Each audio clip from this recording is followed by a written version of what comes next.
So the Maverick continues to be the lone voice in the wilderness that has a problem with the three West Indian players, Darren Bravo, Shimron Hetmar, and Kimo Paul, opting out of the England tour.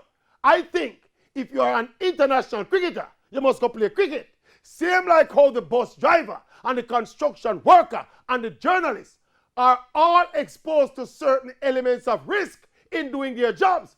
Cricket is also being played in the same environment of risk, and cricketer play cricket. So while respecting their right not to go, me no rate them for not going, especially due to the extraordinary measures put in place to make these players on this tour safer than most people on the planet right now. In their biosecure bubble, and them still not feel safe. No, sir, me no buy it. The fact of the matter is that this tour comprises only 3 test matches and no white ball cricket.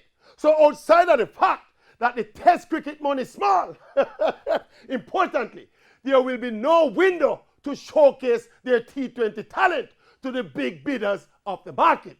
And I am willing to bet that if the same arrangements were made for the same place in England, and this was a lucrative T20 tournament, paying fees of $200,000 and $300,000 and $400,000 US. All of them would have live up.